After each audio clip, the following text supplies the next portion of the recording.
When you hear the word Seattle Supersonics, what comes to mind? Maybe it's Sean Kemp, the Rain Man, or Gary Payton, the Glove, or maybe an image of a tall and skinny 19-year-old rookie, Kevin Durant. For fans in Seattle, it's something else. It's tragedy, it's theft, an iconic team with an incredible fan base that packed its bags and shipped off for Oklahoma City. From Spotify and The Ringer, I'm Jordan Ritter-Kahn, and in my podcast, Sonic Boom, I talk to players, politicians, owners, and fans about how Seattle lost the Sonics. You can listen to it on the Book of Basketball feed, on Spotify, or wherever you get your podcasts.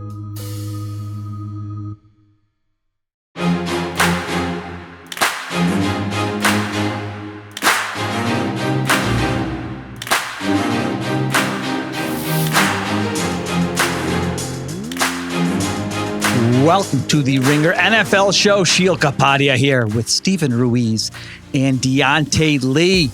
We got some news around the NFL, some headlines that interest us on this Wednesday afternoon. And then we've got some unanswered questions around the NFL. We had the draft, but we've still got some guys who, are they going to get traded?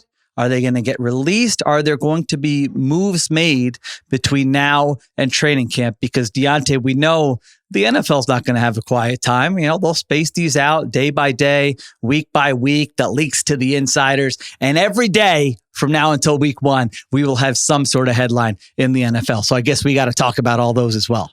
1,000%. I was talking to family. They're like, oh, it's got to feel good that the offseason is here. And I was like, A, doesn't exist. Not in my job.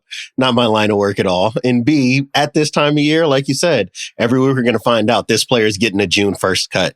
This player is being traded. This player is reworking their deal. We've got the schedule release, which they have now turned into this mid-spring event thing. And that they're going to be able to milk content. And us as well at The Ringer are going to milk some content out of that because that's just the nature of the calendar here dealing with the NFL. There you go. I'm starting to get roped into weeknight plans with my wife. So I'm kind of bummed out about it. Like I used to be able to lie and be like, hey, I got to work. I got to write something. It's football season. Nowhere to run.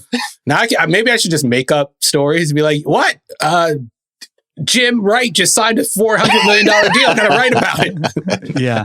It all depends on the family member. You know, my mom, I could still say, I'm watching a Phillies game. Oh, is that for work? Yeah. No, yeah, that's for work. Sorry. Can't make it to some stuff. But yeah, it all depends, you know, and your wife, Ruiz, now this is many a year you cover in the NFL. So I think she will know, you know, when is that slow time where maybe we do some of that stuff that we weren't able to do during the season. So listen, this is a little insight into our lives. There you go. Little insight into Jeff Ulbricht's life. All right, let's start with that. We got to start with the story that has taken over the nation. The prank call heard round the world to Shedeur Sanders from Jack Ulbricht, the son of Falcons defensive coordinator Jeff Ulbricht. And we get some fallout here. Now, I think we were all on the same page in the last show where we're like, all right, he's a jerk. Shouldn't have done that. Sucks for Shedeur Sanders. You don't want that on, one of the biggest days of your life. But we were ready to move on after that. 21-year-old making a mistake. The NFL was not ready to move on, fining the Falcons $250,000. But definitely the more interesting part of this is they fine Jeff Ulbricht, the defensive coordinator of the Falcons, for his son's actions, gets fined $100,000. The NFL says the fines were for, quote, failing to prevent the disclosure of confidential information distributed to the club in advance of the NFL draft. Diante, $100,000 Jeff Ulbricht gets fined here. I just read the story, honestly, about 5 minutes before we came on. I didn't realize the amount that was being levied there, or that it was both to the Falcons and to the defensive coordinator. Is this a good idea? Is this a bad idea? Where are we with this punishment levied by the NFL? I think I closed the last conversation we had with this expecting there to be fines internally, right? And I think maybe if it's internal fines, the number doesn't hit six figures. I think the NFL definitely wants to hammer them over the head with this, as the NFL does. We're not just fining you. We're sending a message to the other 32 teams and all the news organizations that have been covering this week to let them know that we take this very seriously. I'm really empathizing with Jeff Ulbrich here. It's a lot of money in this moment, man. I'm really empathizing with him because if I got hit with that manila envelope with the NFL insignia on it and it says that I owe them $100,000, or I go to my bank statement and I see that I'm $100,000 short on my latest paycheck, I'm going to be pretty upset about that. Ruiz, I have so many questions here. I mean, we were doing some research right before we came on about what coordinators make. And I believe you found one that said average around $1 million a couple years ago? That was from 3 years ago. So best guess, let's say like 1.3, 1.5 million. He's like an average defensive coordinator. That's the hard part. If you're Jeff Ulbrich, I got to go to Jackson. Like, have you seen my work? Did you see the Jets defense after Robert Saleh got fired? I might not have this job for a long time. $100,000 is a lot of money. Like, you might have to fight your kid. That's all I'm saying. It's a lot of money. I have so many. I mean, you're getting fined for something your 21-year-olds. If we were all responsible for what our 21-year-old children did, I mean, this is, you think Logan Roy was responsible for Roman or Kennedy? I mean, he's fighting this. He's not going to accept this type of fine. I mean, it's the old nurture versus nature. Jeff Ulbrich can only do so much, but your son's 21 years old. He's bored. Now, I am curious, how does he get into that iPad? I know the iPad was left around the house or whatever. Usually they got a little PIN code. Would you expect, Ruiz, that your 21-year-old son would have the passcode, without the facial recognition to get into that iPad? That's one question that has not been answered yet. I knew my dad's passcode for everything. Like, everyone in the house knew it. He didn't switch it up enough. Like, it was some variation of the same passcode. So I'm sure you could break in. And Jeff Ulbrich, I mean, he seems like a 1, 2, 3, 4 password kind of guy to me. That's all I'm saying. And maybe he left it open. Coordinator coded. He likes his passwords like he likes his coverage. He doesn't run, he doesn't run the exotic stuff. It's just the basics. Oh my gosh. There you go. Yeah, I guess my kids do, they would be able to. They do know my password. So I guess I can't talk there. All right. Hopefully this story's over. This is like Roger Goodell's perfect controversy, man. Just in the headlines. People can yell about it like us. People can yell about it on the debate shows. Does it really matter? Probably not. Now, Every prospect's being asked about, have you been prank called? Have you been prank called? It doesn't look like it's a one-person thing. So we'll see if there's more to it. But I hope that we don't have to talk too much about it here. Shedeur should prank call him with a job offer. Because those might be hard to come by. I was going to say Jax. Or Jeff, maybe in a couple years, depending on I was going to say, if you're Jeff, man, this is exactly why everybody hires their sons, because if this was his son that worked for the Falcons, that fine would get passed off to the child and not to you. So let this be a lesson in nepotism for you, sir. A lesson in nepotism. Usually the NFL doesn't need those, but in this case, you still can go further. That's what we've learned from the prank call fallout. All right, let's get to some actual football stuff. The Minnesota Vikings. Let's check in on the Minnesota Vikings because JJ McCarthy, according to ESPN, spoke to reporters for the first time in 235 days. Vikings reporters got to watch him throw an actual football on the field. He's healthy. He's practicing.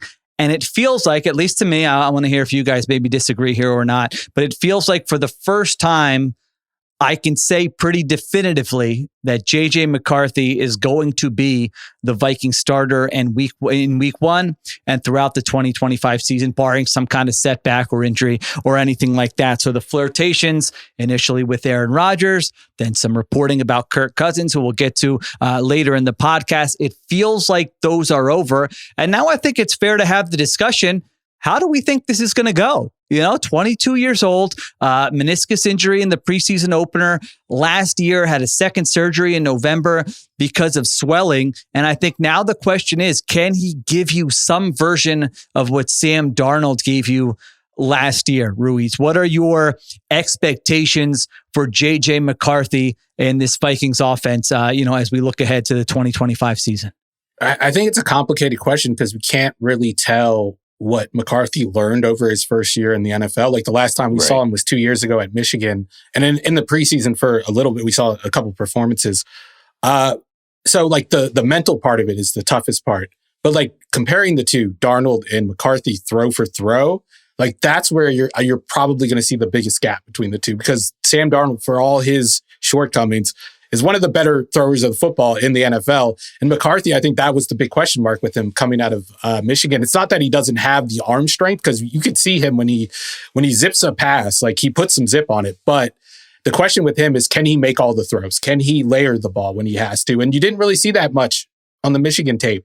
And you didn't really see that much in preseason last year. And when you compare the two making similar throws, you could really see the difference in arm talent between the two. So I think that's the biggest question. But it's up to O'Connell to kind of create an offense that allows his strengths to shine, like he did last year with Sam Darnold. He kind of did it the year before with all those backup quarterbacks after Kirk Cousins went down.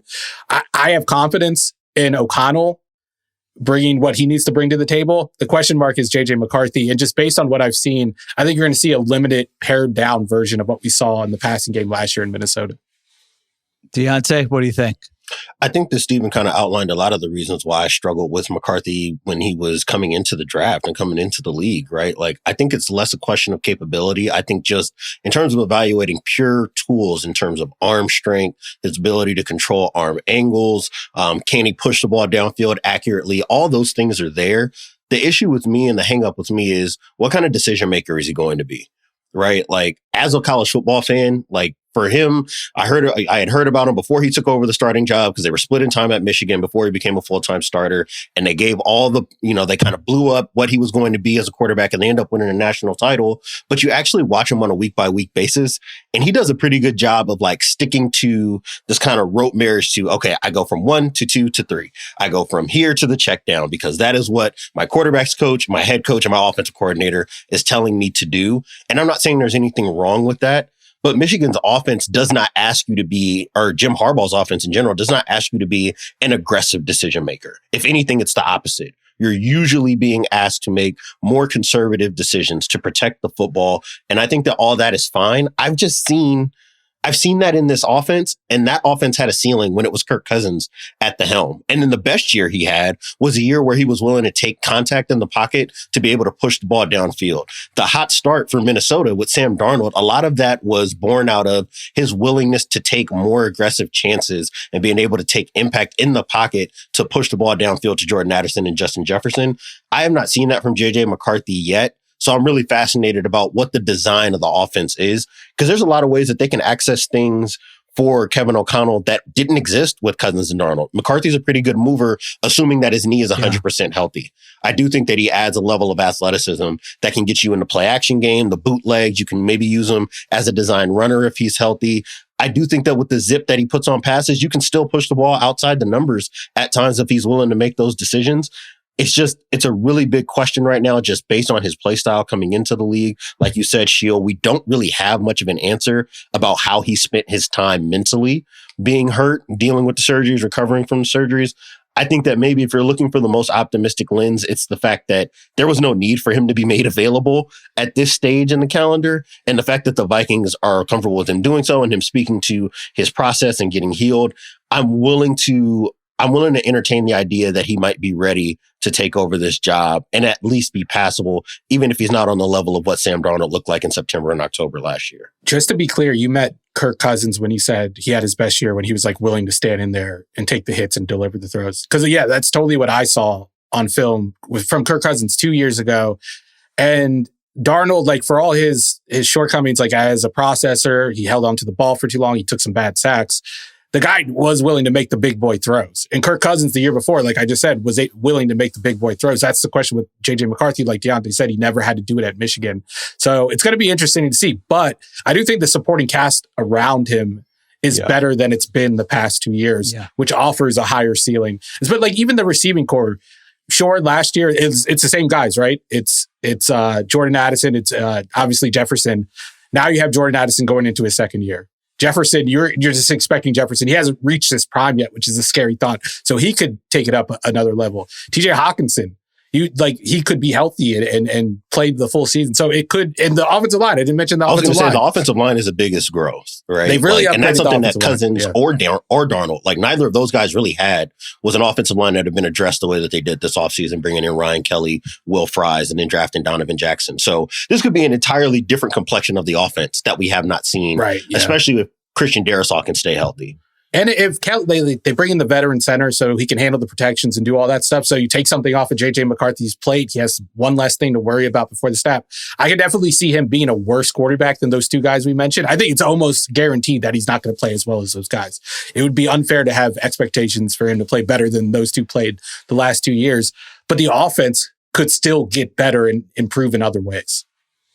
Yeah, to put it into perspective with some numbers, I remember looking up a year or two ago, and I know he's not a rookie, but the average rookie quarterback generally performs around like the 25th best starter in the NFL. So for every Jaden Daniels, Drake May, or whatever, there are a couple of guys who are, among the worst quarterbacks in the NFL. And so that just always sets my expectation when I say this guy's playing for the first time. Average performance would be around the 25th best starter. Does he have a better situation or a worse situation? Are my expectations for him higher or lower than an average starter? So I think there's that. And then there's the Sam Darnold stuff that we've talked about a lot. Just statistically, how did he perform? He was around the 15th to 16th best starter in the NFL. So that's the gap you're looking at between kind of an average guy playing football at quarterback for the first time and then what Sam Darnold gave them last year. But I think your guys' point about the infrastructure is why I'm a little more bullish, I think, on this. Now, we'll see where I end up in August. Right. The NFC North is kind of tough to figure out. You can really make a case for all these teams. But as we stand here at the end of April, I feel like he's got a real shot here. The infrastructure I trust with Kevin O'Connell got the best out of Sam Darnold last year. You mentioned the wide receivers. You mentioned the offensive line. I mean, I didn't notice this until I think it was in that ESPN article. They said the Vikings now have the most expensive offensive line or the second most expensive offensive line in the NFL. So they went big, Will Fries and Ryan Kelly, and they've got Darisaw and O'Neal, and they spend their first round pick on a guard, which we talked about it on draft night. Hey, this might have been a team that should have traded down and got more picks. They only had 4 or 5 picks in that draft. They decided to stay put and draft Donovan Jackson, the guard from Ohio State. But you can see it on paper now that you shored up the interior of that offensive line, which it feels like has been an issue for them for what? 5, 8, years. 10 years. Yeah. Like I really can't remember the last time. You're like, I feel good about it. Yeah. I mean, going back there. So I feel like there's a good infrastructure in place. I feel like they're better on defense personnel wise than they were last year. They made some signings, Jonathan Allen, Javon Hargrave. They bring back Byron Murphy. So I think they've got enough people on that side of the ball where I just feel like there's different paths to this being a pretty good team, a playoff team, maybe a team that can compete in the NFC North. I don't know. Again, the Packers and Lions are probably more established, but I think McCarthy's got a real shot here. Yeah, the only worries for me are things that I can't answer until we see them play on the field. One is, how is McCarthy going to play? We don't know. And the other one is, how much is the defense going to regress? Because you are expecting some defensive regression just based on how they play. It's a havoc-based defense where you're relying on turnovers. And they got a lot of turnovers last year. They were one of the best defenses in the league. And we know year to year that doesn't tend to stick. Yeah. So, although I was expecting that last year and it didn't. That's a good point. Come in a wave. It has been 2 years in a row now. It seems like Brian Flores just beats the regression allegations. I'm definitely giving Flores the benefit of the doubt. The McCarthy question is the bigger one for me.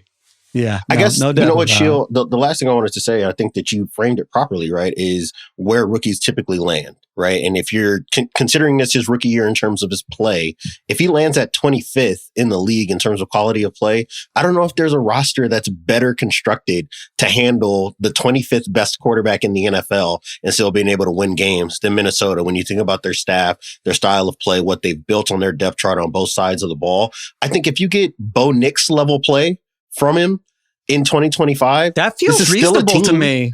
That can contend in the NFC North, if not contend in the NFC period, especially if the defense stays stable. Yeah. It definitely feels reasonable. I liked it better than Knicks coming into the draft. I don't think Knicks changed my priors much last year. I mean, I know Broncos fans are excited. I know they made the playoffs, but you look at his stats, it's like he's probably in line with that stat you just said, 25th best quarterback based on numbers. Yeah. I mean, he gives you the athleticism.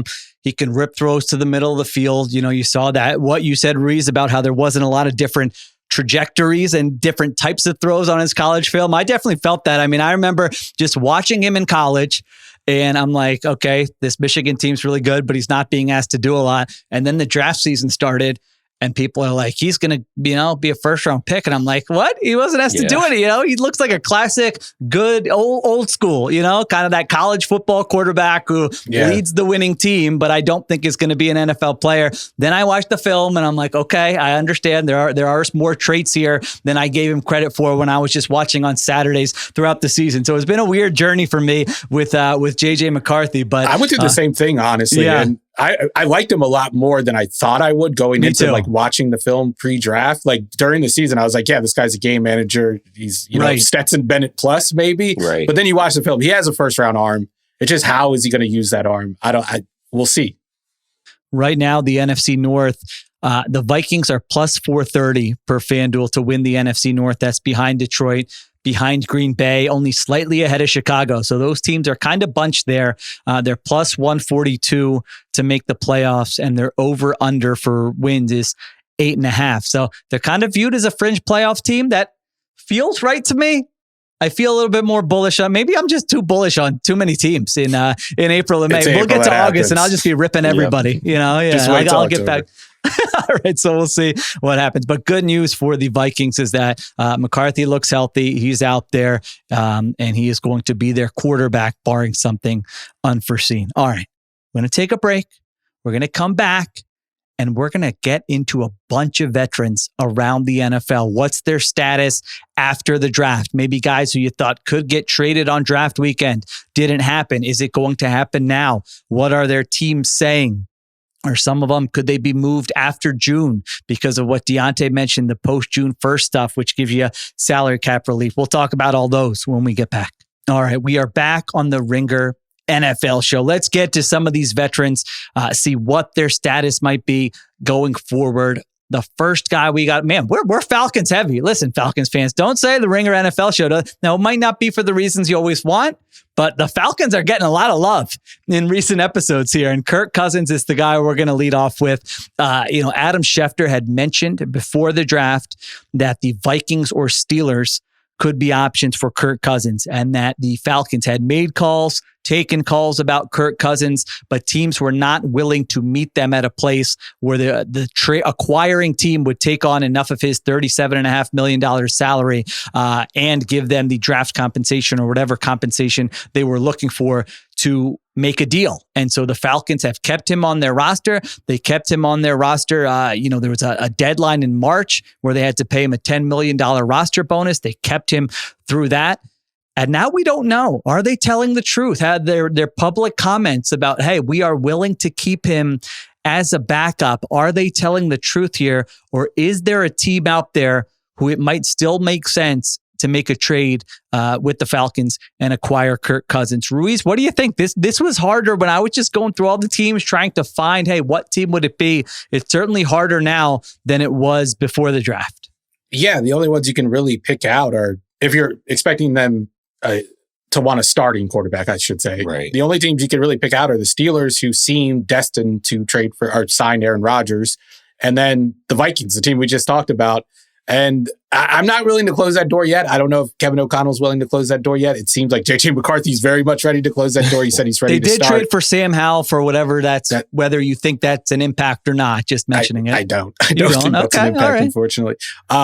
So yeah, if those are the only two teams and one of those spots is already taken, or both of those spots presumably are already taken, I don't know where he ends up. I don't know how this works, because the Falcons I think they want a team to pay $10 million of the $20 million they're going to owe him. They wanted $20 million of the $37.5 million. That's what it was. Yeah, teams were willing to, willing to do $10 million. Yeah, and I just don't see how you fork up that much money unless you get desperate. And you only get desperate when there's an injury, and there's only going to be an injury around training camp, preseason. It tends to happen. It doesn't always happen. We've seen it before. So unless there is a significant injury to a starter, I don't know what happens with Kirk Cousins. Maybe they will keep him on the roster. I mean, the dead cap is the dead cap. The money's going to cost against the salary cap anyway. Maybe it doesn't make much of a difference. Diante, what do you think? Do you see a team out there? How does this play out with Cousins and the Falcons? Like Steven said, unless a starting quarterback gets injured, like during voluntary OTAs or something like that, and then just the need necessitates a move, I feel like Atlanta is kind of stuck. I think that they're going to be behind the 8 ball in any negotiation, even if they were able to press the receiving team into taking on more salary. I think that that means that Atlanta would have to attach a draft pick for that. And we know that they're going to be hurting for draft capital in the future after the way that they handled the first round this past year. And that's just not something that I would do if I were that organization. Unfortunately, I think that they're just looking at a $40 million problem sitting on their hands, and they've got to hope for, unfortunately, their ideal would be somebody getting hurt ahead of the season or early enough in the season where a team feels like we'll spend whatever we need to spend and take on some extra money in order to bring in what we believe to be a starting caliber veteran quarterback. If you're Jack Solbrick, do you call up the Falcons and pretend to get back at them? Pretend to be a GM, pretend to be Mickey Loomis again. I like that. Hey, man, yeah. Derek Carr's hurt. We need a guy. Yeah, we're willing to give up multiple first round picks. They don't know. The Falcons don't really know the value of first round picks, so they might think that that's that's actual an actual offer there. So yeah, I'm with you guys. I mean, I thought the Browns potentially. The Jets are another team that we didn't mention. The Jets, yeah, They loom. Yeah. What a dirty business. A quarterback's going to get injured in training camp, but the Falcons are going to be like walking around high-fiving in the building. And that's what I'm saying, right? Yeah. Like, the circumstances are kind of nasty behind this. I know it is. It doesn't feel right, but I think once they made the decision that we're going to hang on to him and pay this $10 million roster bonus, now they just wait. It doesn't feel like something that would happen. Maybe I'll be wrong. It doesn't feel like something that would happen in the next week or month or whatever. It feels like training camp, even week 1, week 2, week 3, week 4. Yeah. I mean, one of these quarterbacks goes down, and now all of a sudden you say, hey, we've got a quarterback here. Would you like to trade for Kirk Cousins? So I feel like that's probably how it's going to play out here. I just couldn't find the team. I don't think it's going to be the Vikings. Like I said, I don't think it's going to be the Browns. I mean, the Saints, are they going to do that? I guess you can't rule anything out, but they take Tyler Shug in the second round, so I don't think it's going to be the Saints. It feels like they probably would have been, I feel like there would have been more of a market for Kirk Cousins very early in the offseason if they had a number, if they were able to come to a compromise in terms of what the other team was going to take on in terms of salary. I feel like they could have got draft compensation for that. They wouldn't have had to pay that $10 million, but I guess they felt like, hey, someone's going to give in eventually, and no one's given in. So now Kirk Cousins remains on the Atlanta Falcons, and he can't retire. You're not giving up that kind of money. Are you crazy? So he'll just go hang out behind Michael Penix Jr. until there's an opening, maybe in Atlanta, maybe somewhere else, just depending on which quarterbacks go down. So I think we're all on the same page there. The crazy thing is that, like, if he's healthy, if he's like even the Kirk Cousins we saw over the first half of last year, like, he's a top 15 quarterback in the NFL, and he's probably an upgrade for a third of the teams, maybe even more than a third of the teams in their current starting situation. It's just a matter of like the game of musical chairs. And he was the last one to get a seat at this point. Yeah. Yeah. And the health factor is a little, it's just hard to predict. But I'm with you. Go look at the first 6-8 weeks of last season. They weren't doing the play action and he wasn't moving around, but he had games in there. Maybe it's just those 2 games against the Bucs, but man, he tore the Bucs up in those games. There was still something there. And I'm not saying, he's going to be amazing, but you're looking at some of the other quarterback options that teams had this offseason. And, you certainly could talk yourself into a level of competency with Kirk Cousins, especially if you believe in the supporting cast and the infrastructure where you're like, the ball's going to go where the ball's supposed to go. He's going to be tough. He's going to be prepared, all those things. So we'll see what happens there with Kirk Cousins. All right. Can I throw out like a wild card team that please. I don't think can afford to do this, but maybe should think about it? Like the Bengals? I don't know. Joe Burrow has a history of getting injured. If you have Kirk Cousins and he's healthy with that roster, I think your offense can stay afloat. We saw it stay afloat kind of 2 years ago when they had to play like a bunch of backups. So Browning, it stayed afloat with Browning. Maybe Browning, they're saying we don't need Cousins. Yeah. That's good. I don't know if that's a good point, but the off the beaten path team I was thinking about, and I promise I'm not just trying to bag on the quarterback that's starting there now, is like, Indianapolis has a backup quarterback that's often dealing with nicks and bruises and whose play constantly falls behind because there are nicks and bruises in Daniel Jones, and Anthony Richardson does take a good amount of punishment because of his running style and his playing style in the pocket, even though he does shake off sacks. I could imagine a team like that. Maybe they're in the AFC South picture. There is kind of a jumble usually between the 6th and 10th best team in that conference. I could see maybe if you can talk Atlanta down to that $10 million number that the next team would have to take on, maybe they'd bring them in, but it would have to be, I think, a team that is certainly in the playoff picture that would not have their starting quarterback, or a starting quarterback that is having a lot of struggles. And now you need to bring in a veteran to keep the ship afloat. What about Miami? Miami's another team I could see. I would have thrown them out there, but they made the investment in Zach Wilson, and that shouldn't be prohibitive. But I really think that they're banking on it, being able to turn him into something and be able to flip him for assets. That's unfortunate. That's sad. I agree. I totally agree. Okay. All right.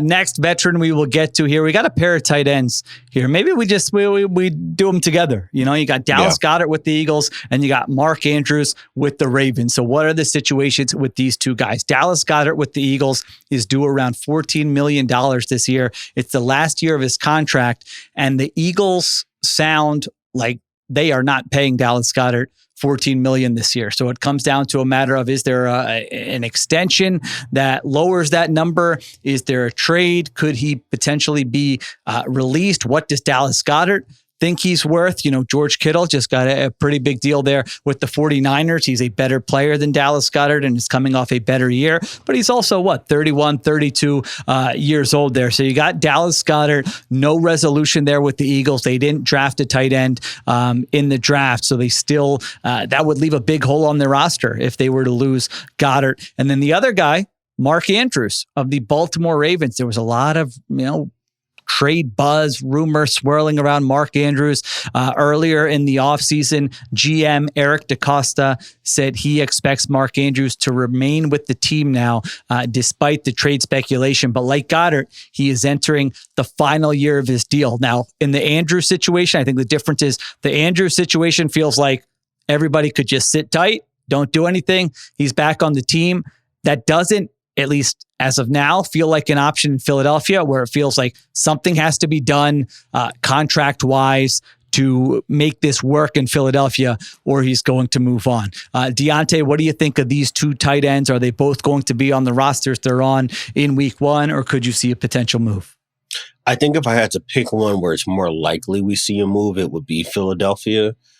I think because of what you detailed, right? You look at the back end of this contract, there are a bunch of void years to start with, and the cap number for 25 and going into 26 is definitely higher than what you could pay a Dallas Goedert player, given his lack of availability season to season. And the fact that just like that offensive style, it's great when he's available. It's not necessarily a need of theirs, especially having Saquon Barkley, right? If you're paying Saquon Barkley $18, $19, $20 million in a season, you don't necessarily need your top tight end to be making similar money, right? Because a lot of the share of his touches, which were screens, yak, designed RPOs, a lot of that now are just turning into straight handoffs, right? So I would expect him to be moved, and it does not seem like you said, you listen to Howie Roseman talk about it, you think about the reporting coming out of Philadelphia, they seem very resigned to the fact that we have told Dallas Goedert, basically they have not said this outright, but it sounds very much like we have told Dallas Goedert, this is the number we're willing to pay. You can be happy with that, and we can maybe extend you into the back end of your career at that number. Anything other than that, this is not going to work for us. This relationship is going to have to come to a close one way or the other. So I would expect him to be dealt faster than Mark Andrews, who I feel like can play out the last year of his deal. It will probably be fine. I think that they've been kind of phasing him out of the passing game anyways with the growth of Isaiah Likely as a receiver.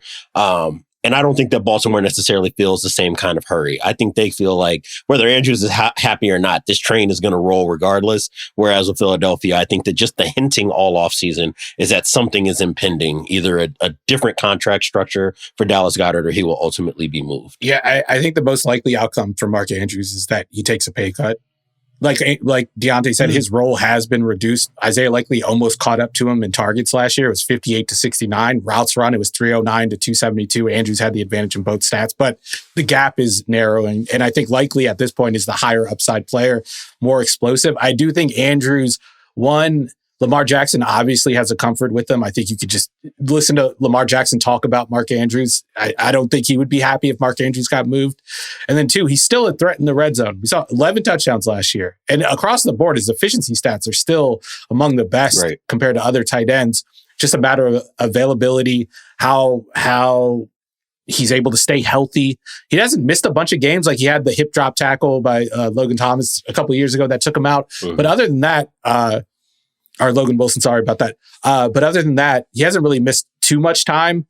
So if I'm the Ravens, I want him on my team. I think he's a big part of their scheme, contrary to what Diante said about Dallas Goedert and the Eagles scheme. I think you see a lot of 2 tight ends, a lot of multi-tight end sets with Baltimore. So that would kind of change how they operate. Whereas Goedert, he's a good player. He breaks tackles after he catches the ball. He gets a lot of yards after the catch, like over expected if you look at his advanced metrics. But I don't think he's an offense changer. He's not going to change the math. I do think he might serve a better purpose with another offense that isn't so loaded at pass catcher and isn't so loaded at the skill player positions. But I don't think the Eagles necessarily need him. So they have the leverage in this situation. Whereas I think Baltimore has the leverage, but in terms of like financial implications, which will, I think, lead to Andrews taking a pay cut. But in terms of how the offense works, it's kind of tough. Yeah, Andrews he was playing with the injury early in the season, right? Where it was like, man, he doesn't look like himself here. Still ends up, top 9, top 10 in terms of receiving yards among tight ends. Had 55 catches for 673 yards. To your guys' point, you have Isaiah Likely, but if you're playing more 2 tight ends, it doesn't mean you only have room for one of them. So I think he stays put one way or the other. Goedert, I actually hadn't looked this up previously. He was second among tight ends in yards per route run last year, which is surprising to me. I didn't realize he was that efficient, only behind George Kittle. The durability factor has been a big one, has missed 15 games over the past 3 seasons, so only had 42 catches for 496 yards last year. Is a very good blocker in the run game, which they're the most run-heavy team in the NFL. And when he's out of the lineup and the backups are in there, they're very often getting blown up, on those split zone runs or even just at the point of attack. Sounds like an understatement, honestly. Yeah. The rest of their tight ends have not been able to block. No. Harrison Bryant, they signed in the offseason. You think that maybe getting him. I was going to say, I don't think that's going to address it. Kyle Granson, the same. And that is where it's tricky for Philadelphia, right? We have a very specific idea of what this offense has looked like since 2021 and beyond under Nick Sirianni. And it is hard to, I think, envision where the target share goes. Maybe they really do believe that Jahan Dotson is the first round player he was when he was drafted, right? And he can be a legitimate number 3 receiver. We just did not see that throughout the course of the season. And outside of that catch in the Super Bowl, in the first quarter, there really just hasn't been very much to suggest that Jalen Hurts, who is very particular about where his targets go, is looking for him as a third receiving option. I don't know if this means anything, but right now the Eagles have 7 tight ends on the roster. At the same point last year, they only had 6. So I don't know if that means they're going to trim it down to 6 by the time the training camp or the season rolls around, but those are the numbers. Well, definitely throwing darts at, and it's Harrison Bryant and Kylan Granson. It's not, all pro players, but they were throwing some darts. They didn't do a lot in free agency, and they were like, let's see if we can find some way to make this up at the tight end position. I think that was an area where in the second round, if the board goes a little bit differently, maybe they end up drafting a tight end, and this is an easier position. Now I think, or an easier decision. I think it's a hard decision for them now. I mean, you're trying to defend a Super Bowl and to take away your third bet, your third most targeted guy and a guy who's really a factor in the run game, and to have no real backup plan to replace him, that's a tough spot certainly to be in. So maybe there's a middle ground where it's incentives, where it's, hey, just come back, play well on a pay cut, and you enter free agency next offseason, something like that. Who knows? It feels like this could now be a situation where it's like, let's sit down at a table and figure this out because it's the best for both sides. But who knows? Goedert might say, I'm not taking a pay cut. I don't think played should, well for honestly. you. Yeah. That's if I were in his position, I wouldn't. If I'm Mark Andrews, this is the last time you're ever going to get paid like this, I would think. Yeah, if I'm Mark Andrews, I think about it. I already got my big contract extension a couple of years ago. And this is I don't know if Mark Andrews makes the same impact on another team that he makes for Baltimore. And just one more point on the Eagles situation. I do think Granson may be able to replace the blocking piece of Goedert. I haven't grinded the grandson blocking tape by any means, but I'm just assuming that he was on the field for some reason in Shane Steichen's offense, which is the same offense the Eagles are running, and it wasn't the receiving chops. I will tell you that much. All right. It had to be a process of elimination. It had to be something. So we will Every see. blocking tight end is really just a bad receiving tight end. Yeah. Mercedes Lewis, everyone says he's a great blocking tight end. He just really couldn't catch. Yeah. No, he was good blocking. I'm joking.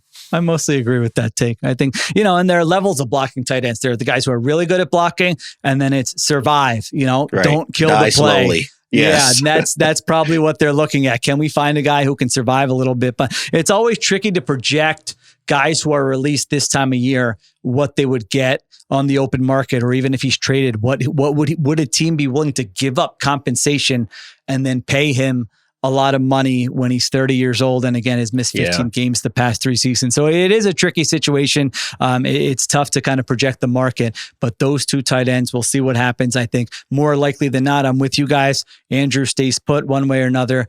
Goedert, we'll see. He could potentially get moved. All right, let's take a break. I got a wide receiver here. I got 2 wide receivers here. I got 2 corners here. I got an edge rusher. And then I got a guy, if you're a Ringer NFL sicko, we're going to try to make it through that segment without saying his name. So some of you, hopefully many of you, know who I'm talking about. All right, we'll be back in a sec. All right, we're back on the Ringer NFL show. You know what? I say let's pair these two as well. Why not? We paired the tight ends. Let's pair the wide receivers. George Pickens and Tyreek Hill are the 2 wide receivers we have on this list. We mentioned Pickens in a recent episode. It seemed like he was very available all offseason during draft weekend, but he did not get traded. And Diana Rossini, I think, saying now it seems a little less likely that he could get traded, but who knows? Would there be a team out there who would be interested in a productive 24-year-old receiver who is on the final year of his rookie deal? I think that's a big deal. Only due $3.7 million. So if you're talking about what's a gamble and is he a knucklehead, and if Tomlin doesn't want him, then do we really want him? It's relative low risk in terms of the salary here. Now, the compensation, we can talk about what that would look like, but that's George Pickens. And then Tyreek Hill, who I still remember, we did our last show, week 18 that night, and Ruiz was reading me. Was Tyreek Hill talking or was he tweeting? It was at a post-game availability too, right? It was both. Yeah, so I'm used to both. winning. Yeah. It started at the press conference and it ended on Twitter. Yeah, some quotes about how, see ya, I'm out of here. No, he's not out of there yet. He's entering his age 31 season, had another issue off the field this year. I mean, he's really the type of player you could wake up any day and read about a truly troubling headline involving Tyreek Hill. Not like, he's just being a knucklehead stuff, like heinous stuff in terms of players of this generation. I mean, he has had several of those. So you got to take that on as well. Now, we know teams are always looking for wide receiver help. They're always looking for a vertical threat when it comes to Tyreek Hill. They're always looking for an outside ball winner when it comes to George Pickens. Ruiz, what do you think? These 2 wide receivers, will there still be a market for one of them, both of them, neither of them? Are they playing on the Steelers and Dolphins respectively when we get to week 1? I think there's definitely a market for both of them, just because they're both at their best wide receivers who could change the math and dictate coverages from the defense. And there are only so many receivers who can do that. That's not saying like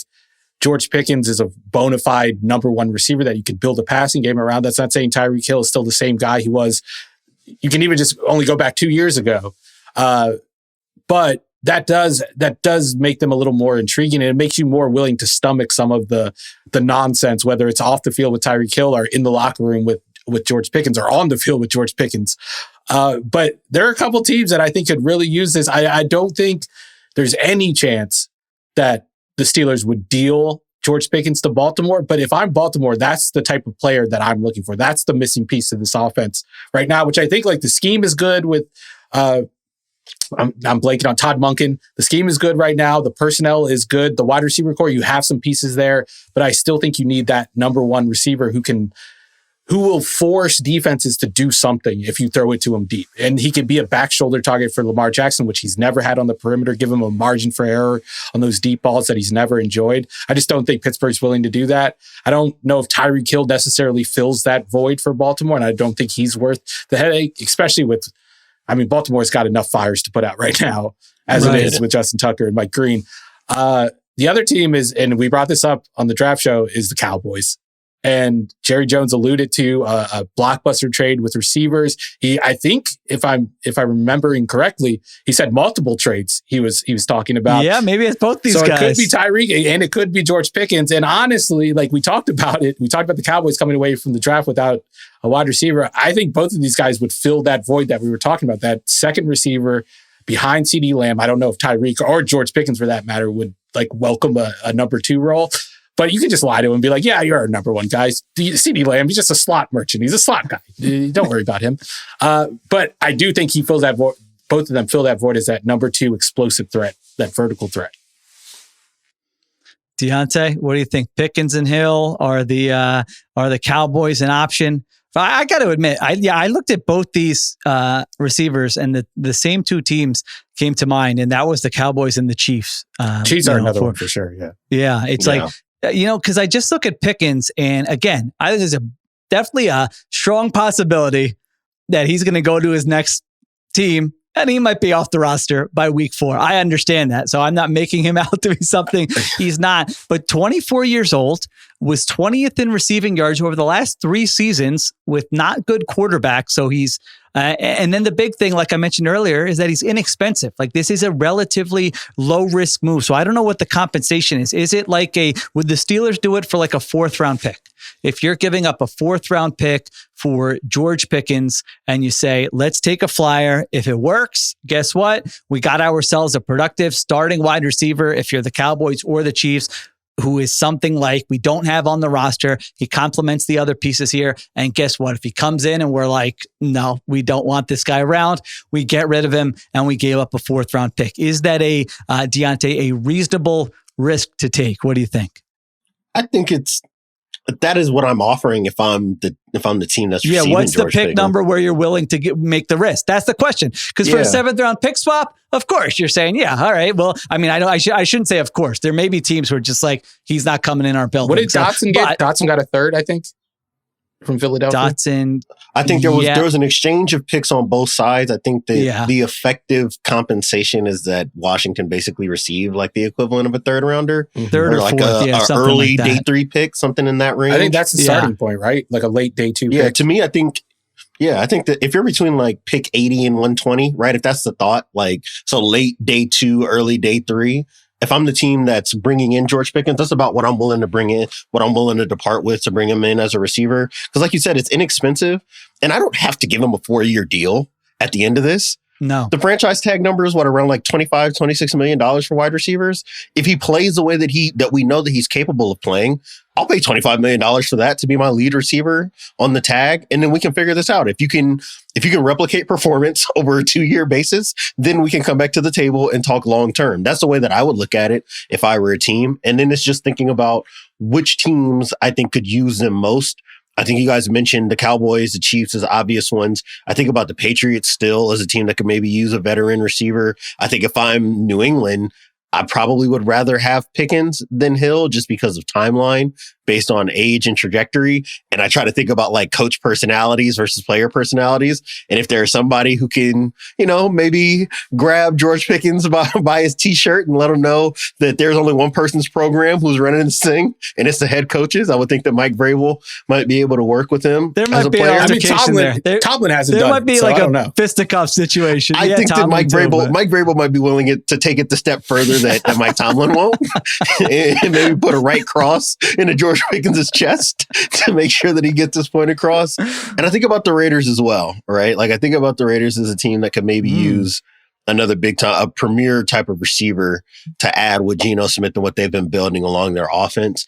Those are 2 other teams I think about where if you're giving away a day 3 pick, why wouldn't you? Especially with the fact that your roster needs immediate impact starting help. Both of those guys would make sense. I just know for me, I look at Tyreek Hill and it's not just the off the field stuff. It's the fact that you're in your 30s now. And even if you believe that a decline in speed wouldn't make him a non-viable wide receiver. I'm just thinking about health, given the way he plays and whether or not he's going to be available all year long on top of the issues that we know we're just going to have once or twice every offseason with this dude and what he's dealing with off the field. On one hand, I was thinking Pickens in Vegas does not seem like it would be a great idea, but then I'm like, listen, Pete Carroll, what does he pride himself on? It's like, I'm going to get through to this player and get something out of this player that nobody else can. That's like his whole coaching persona. And then on the field, you can, it's one of those, you can get excited about that, man. Pickens, Brock Bowers, Ashton Genty. That would be that would be a big upgrade from a year ago with Geno Smith there at quarterback. So I think that's a good one to throw in there as a maybe. Now Tyreek Hill is really a different story than Pickens because of what I mentioned with the salary and stuff. Age, he's entering his age 31 season. He averaged 56 yards per game last year, which was the lowest since his rookie season. We mentioned the off-field stuff, and he's due per Pro Football Talk over $25 million guaranteed by the Dolphins. So there's got to be some type of compromise about, all right, Miami, what are you taking on? What are we taking on? What's the draft pick compensation? So I don't know if something's going to get done there or not with Tyreek Hill. That seems like a trickier deal. Whereas Pickens, if you get to the point as an organization where you're like, we're willing to take a gamble on this, it's a pretty easy deal. It's what's the draft compensation and it's done. You don't have to worry about contract or anything else like that. And to your point, Diante, I mean, you would be getting theoretically a motivated player who says, I'm on the last year of my rookie deal. I'm in a new organization. My old organization gave up on me. Look at what these wide receiver threes are getting on the open market. Man, if I ball out and just, do everything right for whatever it is, how long's an NFL season? 5 months, 6 months? I'm probably going to get life-changing money at the end of this. Someone's going to see that and say, we're willing to pay you, whether it's franchise tag or something else. So yeah, I think I still got my eye, I think, on Pickens more so than Hill. Either could get dealt, but to me, it feels like Pickens is a player that the Steelers feel good about moving on from, especially after they acquired DK Metcalf. And if I'm another team weighing the risk reward and I still need a wide receiver, I think that's the one I could probably talk myself into. So we shall see. To answer your original question, though, I honestly feel like the best spot for both of these players is the teams that they're already on, especially for the Dolphins, who have obviously built their offense around speed and Tua Tagovailoa. But I think you get the most out of Tua if Tyreek is there and playing his best ball. If he's not there, the receiving core looks a little different. I don't think the offense operates like it has the last couple of years. And then with the quarterback that the Steelers are, that we assume the Steelers are going to bring in, I think having a guy like George Pickens is a guy you really need for that type of offense you're going to be running. All right. We shall see. I do wonder about the Chiefs. They might just be out of the Tyreek Hill business, but in terms of a 1 year flyer type thing, knows the offense, knows the quarterback, knows the fit, knows the coach. I wonder if they would consider that. And based on how that team run the offseason, the off the field stuff might be that might attract them. They seem to attract those types of players. They're not afraid of that. Yeah, absolutely. Yeah, he will fit right in with some of that stuff. No doubt about it. All right, cornerbacks. The next group here. 2 more guys we're pairing together.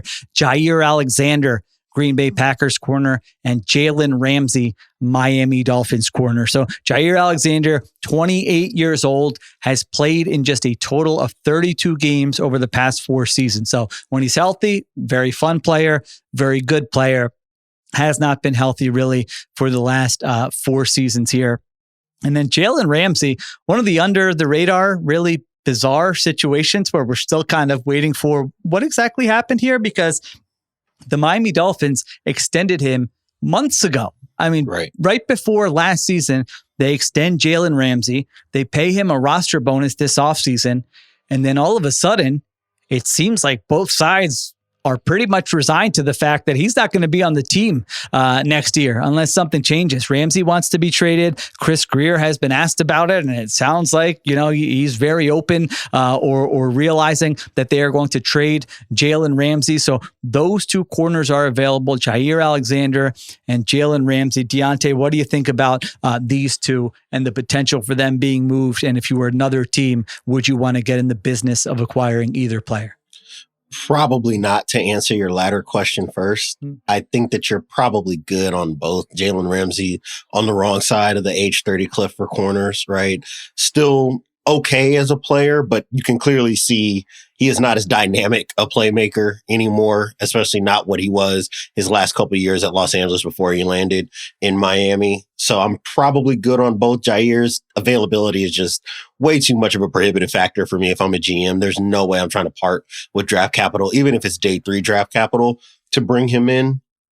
And then I'm looking at having him in 2025 and then going into 2026, and he's going to want to get paid one more time before he hits age 30. And unless you get 2 straight seasons of him playing 15 plus games, I don't know if you could justify that.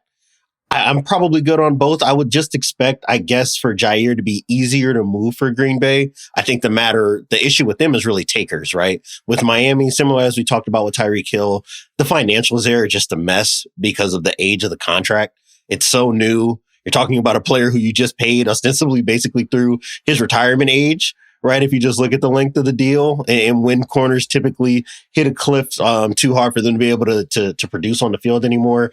I don't know if Ramsey gets moved, and if he does, it's going to be at a major loss for Miami. And with Jaire, I didn't see Green Bay do anything in the offseason to really prepare themselves to replace him. So I guess I would be shocked if he were moved. I just think that it would be easier for Green Bay to do so. It would definitely be easier for Green Bay, like in terms of financials, and it would be tough for Miami, like what they would have to take on. But like the opposite is true for the teams that are trading for them. For Jalen Ramsey, you could trade for him and it's a rental. It's $5.9 million next year. I'm paying that for Jalen Ramsey. And I think part of the reason he's not making plays as much as he did in the last couple of years is because of the schemes he's been in. He was in a quarters-heavy scheme under Vic Fangio, which is not his strength. He was in a man-heavy scheme, which I don't think is really his strength. Also, last year in Miami, I think if you get him in like a cover 3 base defense, that's when you're going to see the best of Jalen Ramsey. And I think that's where his play hasn't fallen off a cliff or hasn't fallen off at all. So like I look at a team like the Raiders who could definitely use him. I think you get him in Pete Carroll's defense and you're going to get the best out of him, at least at this point in his career. And I think you also have that fallback option of moving him to safety because like that was the question with him coming into the league. Are you a safety? Are you a cornerback? He has the build to do it. He has the temperament to do it. He has the willingness to tackle to do it. So I think Ramsey is the easier person if you're trading for him. And then Jaire, you're basically backed into a corner with him where you have to negotiate a long-term deal with them. Because if you trade with them, you're taking on a $17 million cap hit next year. It's not guaranteed, so you can be creative with it, but that's why you have to negotiate with them and change up the contract a little bit, maybe extend those years out a little bit. With Ramsey, it could be a 1-year deal, and if you like him, you extend him. Maybe you talk about moving him to safety. You talk about a transition period with him. I still think he's a year or 2 away from that, though. I think he still has a year or 2 of good cornerback play in him right now, depending on injuries, obviously, because he is on the wrong side of 30. But he's one of those guys. I mentioned it last pod. Some guys are just different, and I think Jalen Ramsey definitely qualifies. Yeah, Alexander, I wonder if he just ends up getting released, Same. Looking at it. Because that feels more likely than a trade. Yeah, I don't who's paying $16 million for a guy who's missed 10 plus games in 3 of the past 4 seasons. I mean, that with just an doesn't impending extension. Yeah, that doesn't happen in the sense. NFL. So that, I don't know. Now, again, maybe there's a situation where the Packers say we will pay X amount if you give us this draft pick. Those are a lot of the negotiations going on with a lot of these guys. But, he was suspended at that one point last year, right? Well, it was a really funny story. Wasn't that when he went out for the coin toss? Yeah, it was. And he wasn't supposed to. Yes. I mean, just amazing. He's got some George Pickens in him too here. No. Yeah.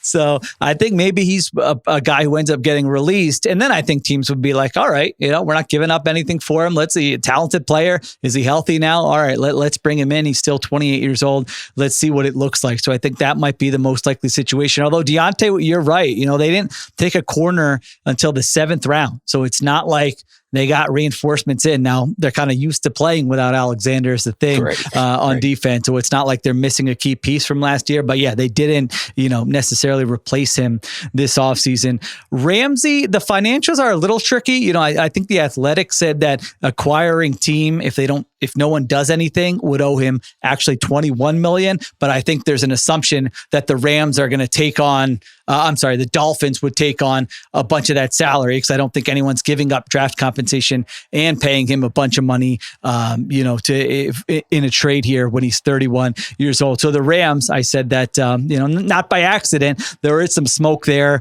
They were asked about it, Les Snead, Sean McVay during the draft, and they certainly didn't rule it out. And their starting corners right now are Darius Williams and Akello Witherspoon. Now, I think there's a post June 1st thing where if you trade him after June 1st, now all of a sudden, timeline matters a lot for his. Yeah. So some of these guys could get moved, after June 1st. It feels like Ramsey's going to get traded. I also, reading those McVay and Snead comments, I don't know if something's already done and they're waiting, but they are not shooting it down. McVay's like, anytime you have a chance to get a stud player like that, you got to look into it. I don't know that you're talking about that unless you feel like there's a good chance he's going to be back on your football team. So I would keep an eye out on the Rams for Jalen Ramsey. Spotrac has it at 5.9, but that might be based on the June 1st number and not the pre-June 1st number. Okay. Yeah.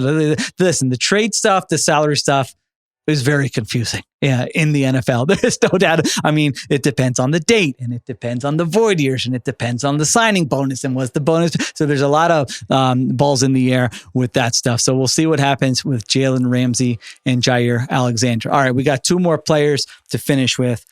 Let's get this guy out of the way. He who shall not be named by this podcast, because again, if you are a frequent listener, we made a vow to not discuss him unless something actually happened. And guess what? Nothing has actually happened. What do I think is going to happen? Well, Mike Tomlin talked about it during draft weekend. All signs point to his team signing this guy. The player. I would imagine. Didn't we agree on that? The player. Yeah. Yes, the player. I would imagine the player is looking for the best time in the news cycle. Maybe let the draft stuff pass this week. Let the Belichick stuff pass. Yeah, the interview let pass. The Belichick stuff pass. Yeah, let the prank calls pass. Wait till there's a little slow period, and then announce it. Then capture a little news cycle. Get the attention that you obviously crave, even though you say you do not crave it. So that's all I got to say about the player. I think I would be a pretty big surprise at this point if he doesn't end up in Pittsburgh, especially when, the Steelers were not addressing aggressively quarterback during the draft. And so I think he will end up in Pittsburgh. And when he does, we can talk about the player more. Ruiz, anything else on the player? No, but I do think the player is the one thing, like I mentioned earlier, that might be keeping George Pickens in Pittsburgh, because I do think the player enjoys this type of receiver, a guy you could just kind of throw it up to on the perimeter, back shoulder, and he's going to come down with the ball and win 50-50 ball situations. And if Pickens isn't on the roster, then guess who's going to be throwing those balls to? I don't even know. I don't know who they're going to. DK Metcalf isn't that type of player, in my opinion. He's more of a, you throw it out there and let him run under it type of receiver. So I think the fact that the player, I assume, has agreed to come to Pittsburgh. I think he's just biding his time, like you said, trying to figure out when he's going to get the most attention for doing it. I think it's contingent on them having those two guys on the outside. Otherwise, you kind of find yourself in the same situation you were in New York and the situation you were in Green Bay at the end, where you don't have a strong receiving core that you can rely on. Diante, the player. I like Steven's theory about Pickens and the player and why they wouldn't make a move. And I think that maybe there are some assurances given by the player that he'll be there, and the Steelers just don't have to worry about it. And that the player's old ass does not want to be at training camp, I don't think. You think he's going to stretch it out that far? In Latrobe? I would not be surprised. He's going to announce it right before kickoff of like the opening Thursday game, the week one. What I think is we will probably get some kind of announcement that principles have been agreed to and the player is going to be there, but don't expect to see him in the preseason, and he'll be hanging out in the city throughout training camp, and then you'll see him, for NFL kickoff weekend. That's basically what I'm expecting here. I will say I am rooting for retirement. I am rooting so badly for the player to just enjoy the summer, get to July, see everybody start reporting to camp and say, what am I doing? Why would I do this again? This isn't fun. This wasn't fun the last 2 years. I'm going to go to another team where it's probably not going to be fun again. I can probably ride off into the sunset here. That is what I am rooting for. A little bit of sensibility from the player about his NFL future. I think the player is going to come a little earlier than that, because I do think the player fancies himself as this type of quarterback who needs to be on the same page as the receiver. He needs to make sure the receivers are in line. I don't think he's going to let I think he thinks the receivers need to be on the same page as the player. I don't know. No, I agree with that. As a symbiotic relationship. But I think he thinks that he's the one to get them in line and get them ready for catching passes from him. But I'm kind of on the opposite end. Maybe I'm just like a sicko, but I want to see the player come back so we can get some of those like, oh, it's through week 5, Russell Wilson, or I guess Justin Fields had these numbers and this was the Steelers record, and look at them compared to the players and Pittsburgh's in 2025. Because those were fun in last year. That was the only fun thing about the Jets last year, was tracking his stats compared to Zach Wilson's stats. Yeah, I'm good. I'm with Diante. I'm good. Had a great career. I'm ready to move on. So who do you want to see them start? I don't know. I really don't care. It doesn't matter anymore. Yeah, it doesn't matter to me. Post caring about the Steelers quarterback I'll tell situation. you what. Here, you know what I want? All right, how about, they stink, and then we get a little coach trade next offseason with Mike Tomlin, if you want to know what I actually want. Do you think the player's going to change whether they stink or not? They're going to be the same team no matter whether the player comes back. Well, yeah, probably. I will say, history has shown that, I guess. On the point of stinking, this is not the easiest schedule that they're about to be dealing with in 2025. The NFC North is their interconference schedule that they've added. You've got to play all the AFC North teams. You're going to see the Chargers, who will probably be just as competitive this year as they were last year. They see the Jets, which will make for interesting theater if the player is there. I don't know if you can just say we show up and we're going to be right back in the postseason again. At least they got the Steelers got the trip to FedEx Field out of the way last year, because that FedEx Field, that turf would be looking at the player's Achilles, like that LeBron focus locked in meme. There you go. Don't have to go to DC. All right. Last one we'll talk about here. Trey Hendrickson, he does have a name. Bengals defensive end, entering his age 31 season, 35 sacks over the past 2 seasons. So the Bengals draft Shamar Stewart, defensive end, in the first round. Trey Hendrickson is still on the roster, obviously wants a new contract entering the final year of his deal here. Other guys have gotten new contracts. Danielle Hunter got one. Andrew Van Ginkel got a 1-year extension. So far, the Bengals have not done anything with Trey Hendrickson. Ruiz, where are we with Hendrickson? No trade during draft weekend. It felt like a possibility that he would get moved. He did not get moved. Does it just play out and he's in Cincinnati on week 1, or is there still a move to be made here? I think they just let him play out the string at this point. I don't think picking Stewart, I don't think that's like a threat to his position in the defense. I think the two could play alongside each other. They could play on the same line. So I don't think that really matters. And then I think Hendrickson, like the group of suitors is probably smaller than all of us expect, just because the guy's averaged, 17 sacks over the last year. But as I've said a couple times during the offseason, he's not like the biggest asset against the run. And those are half the plays. And in order to be able to rush the passer, you got to be able to stop the run. So I think there is a limited number of teams that would be willing to shell out that type of money to bring in a guy who's more situational than other like highly paid defensive ends. So I'm like looking at like playoff teams that want him as a piece. Cause I think like you add him to your playoff run and he's like with that game plan piece that like Von Miller was for the Rams a couple of years ago, then I think he's really valuable to a team. So I could honestly see the Bengals holding on to him because they qualify. They certainly qualify as a playoff contender that could use him in January. But I wouldn't be surprised if like the Bengals have another year from hell like they did last year and they're kind of, out of it by the trading deadline. I wouldn't be surprised if they get a premium pick, honestly, for Hendrickson around that time. Yeah, and I think the fact is entering age 31 season and then having to pay him at top of the market and now you have to give up draft compensation too. So yeah, there are a lot of factors there that maybe make it a little bit trickier. That's interesting. I hadn't thought about that. And that goes for a lot of these guys. If their season goes sideways and now all of a sudden it's week 6 or week 7, maybe they get traded at that time. But yeah, Shamar Stewart had 1.5 sacks last year in college, and Trey Hendrickson had 17.5 sacks each of the past 2 years in the NFL. So if you're a Bengals fan, you're like, hey, maybe if Stewart's good, we got two. We might have 2 good pass rushers here this season, and our defense can be better than it was last year. So I just think the Bengals, I can't imagine they're very motivated to move Trey Hendrickson right now, especially the draft is over. So now whatever compensation you get, that's in 2026. Do you really, unless it's a really good pick, then that's not helping you now. You're trying to win a Super Bowl right now.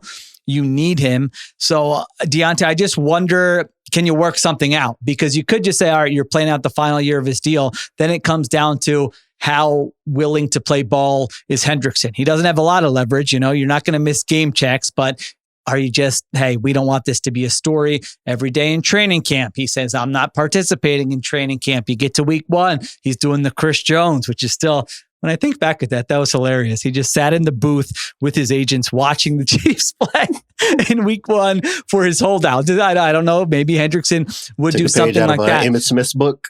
Yeah. So maybe I feel like, can there be some kind of compromise? Is there a 1-year extension? Is there something with incentives? Is there a promise? Hey, we're not going to tag you after this season. So just go, have double-digit sacks again. And then guess what? You get to go to the highest bidder after this season and really see what you're worth. I feel like something like that probably makes the most sense. I'm with you on that. I think that you take the Andrew Van Ginkel route, right? And I expect him to get paid more than Van Ginkel did. I think that Hendrickson probably still, even if he is a DPR, which I think Steven makes a really good point about that, right? Like, I think that the NFL has kind of told us how they look at Trey Hendrickson, because if they viewed him as a true lead rusher number 1 type, he probably would have been moved and for valuable draft capital last week or going into draft weekend, if not at the time of the draft. I do think you probably pay him. You say, we give you a 1-year deal. We're not going to tag you. We'll give you real money on a 1-year deal. Maybe, kind of max you out on the money we would pay for a guy on this side of 30. And then after that, hey, if we can't land on something else, if we can't come back to the table and get something long-term on the books, then we'll let you hit the market. But I look at their offseason, and to me, you don't take Shamar Stewart if the plan is to let go of pass rush certainty that you're getting in Trey Hendrickson. That's not the kind of player that you get at that point. They would have drafted somebody, I think, with a little bit more productivity at 17, or would have made moves in the draft that would have suggested, like, hey, even if they're taking Stewart early, maybe they double back at edge with another guy who's a little bit more of a proven commodity that might have hinted at what their future plans were. Everything I'm looking at in the draft and free agency for them and how they've handled it is that they're either telling Trey Hendrickson, you're playing it out on the 2025 deal that we have, and then you're hitting the market at the conclusion of this contract, or that they're going to try to find a way to try to make good for 2026 and keep him for the next 2 seasons and then let him hit the market after. Yeah. So we shall see. I'm with you on Trey Hendrickson. Makes sense for them to hold on to him for this year, try to compete. You can't lose good players on that defense that stunk last year. And so maybe they say, all right, let's find some type of compromise here. We'll see what happens with Trey Hendrickson. All right. Those were all the veterans. Those are some unanswered questions. So these are guys who could come up in podcasts between now and week 1 if they actually do end up getting moved, if the teams that have them resolve the situations and everyone's happy, those kinds of things. So players to keep an eye on kind of in May, in June, in July, and as we look forward to training camp. All right. Thank you to Steven Ruiz. Thank you to Diante Lee. Thanks to Christopher Sutton for producing, and Kiera Givens on social. We will be back next week. I'm Sheil Kapadia. Thanks for listening to the Ringer NFL Show.